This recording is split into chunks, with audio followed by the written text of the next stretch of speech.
Okay, so we are from group 5. We are gonna present our theory semiotic by Ferdinand de Saussure. So here are the members. With me as a tutor, Olga Simorangkir, Cici Malau, Alfi Siombing, Stefani Siole, Suka Silaban, and Sultan Almasito. The table content will be explained for, which is signifier and signify, language and parole, synchronic and diachronic, syntagmatic, paradigmatic. So the origin. In Bundiman in 2011 and third, according to the Saussure, semiotic is a general science about science which examines the life of science in society, or a science that can study the life of science within society. According to the Saussure, a sign can be considered as a sign if it contains signifiers and signified. Saussure semiotic models is semiotic about everything that can be observed if there are signifiers and signified. Saussure divides four theoretical concepts, namely signifiers, signified, language and parole, synchronic and diachronic, and symptomatic and paradigmatic, according to Lucianto and Near 2013. The thing that is captured by our minds that is frightened of what is read in as is a signifier, while the signifier is the meaning of message that is in our mind about something that we catch. The signifier and signifier are a unit, like two sides of a sheet of paper, said Saussure. In the semiotic theory of structuralism, Saussure used a language system that collectively seems to have become a common agreement among all language users. Sober in Fanani 2013 reveals that the concept of signifier is a material aspect that has meaning, while signified is a mental aspect.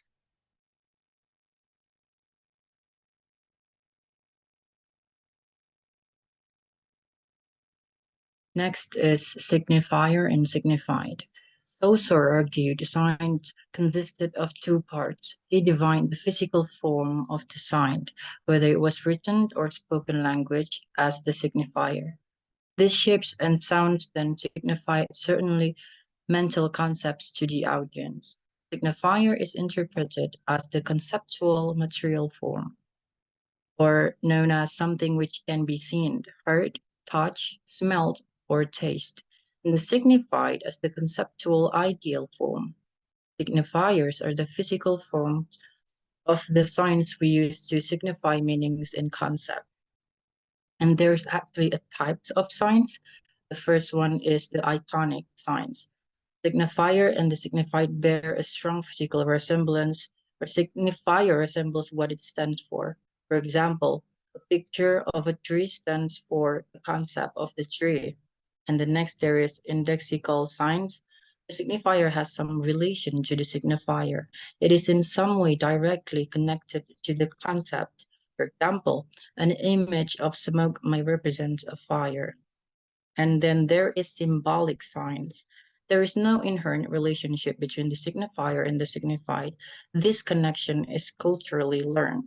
For example, the fact that the sign of the cross is related to Christianity is culturally learned, since the two concepts have no intrinsic relation.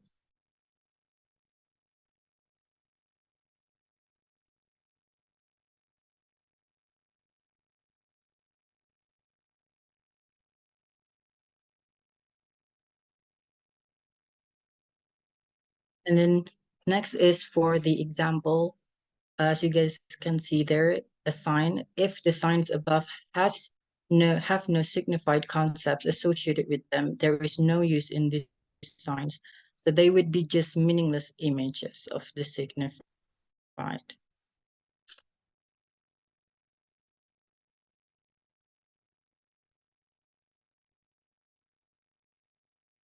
Second is language and parole. Language and parole is a theoretical linguistic dichotomy distinguished by Ferdinand de Saussure in his course in general linguistics. The French term language encompasses the abstract, systematic rules and convention of signifying system. It is independent of and pre-exists the individual user. Parole refers to the actual language use of individual people in their everyday lives and is too erratic to be studied. According to Saussure, language is the social structure of language and is richly structured as a system of systems. Referring to two aspects of language examined by Ferdinand de Saussure at the beginning of the 20th century, language denotes a system of internalized rules governing a national language vocabulary, grammar, and sound system. Parose designates actual oral and written communication by a member or members of a particular speech community. Saussure's understanding of the nature of language and his belief that scholarship should focus on investigating the abstract systematic principle of language instead of researching etymologies and language philosophy led to a revolution in the field of linguistics. The discussion concerning language and parole was first suggested by Ferdinand de Saussure. For example, suppose someone listens to a word in Hindi that someone does not know Hindi as a language, or the grand structure remains intact, someone knows it or not. However, someone from our example will have to depend on Hindi as a language to be able to use it or parole.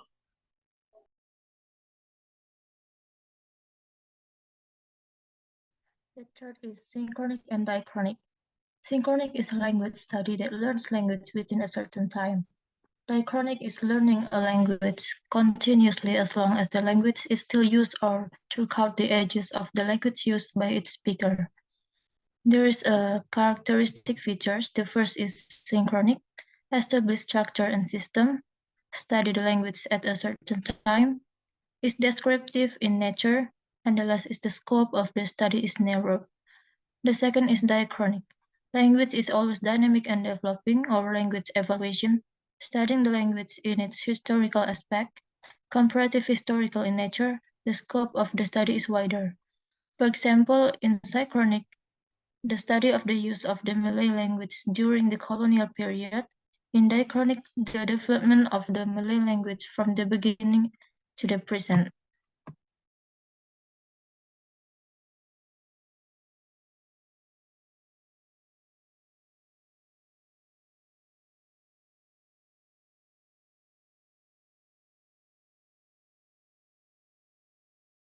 This slide will be read by Cici. For example of synchronic and diachronic. First is synchronic, or opportunities to change their social class in the 1600s. They started using the words "the" and "thou" less often. If they didn't know the social class of the person they were addressing, they used the formal pronoun "you" to be safely polite, leading to demise of "the" and "thou" in English. Second is diachronic. The way magic meant good in youth culture during the 1980s.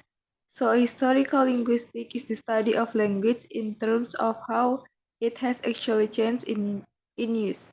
It is based on the meaning of words in dictionaries.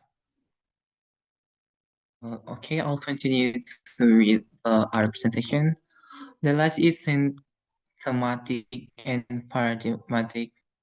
Symptomatic and paradigmatic are the two main concepts in Ferdinand de Saussure theory of semiotics.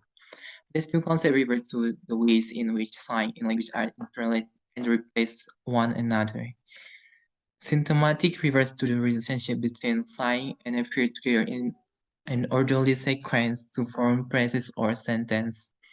Saussure claims that meaning in symptomatic is formed through the relationship between successive sign. For example, in the sentence, I ate bread, the meaning of this sentence is through the relationship between the words I eat, and breathe in an orderly sequence. Paradigmatics, on the other hand, refers to the relationship between sign and have to some characteristic or function, so that they can replace one another. Saussure called this paradigmatic relationship.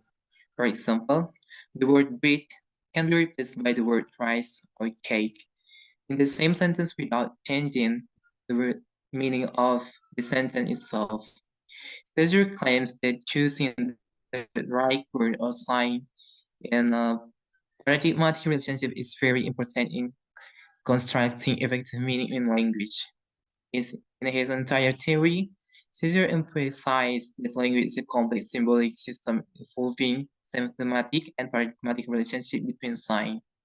These two concepts are very important for understanding how language is used to construct meaning and how we understand the meaning contained in language.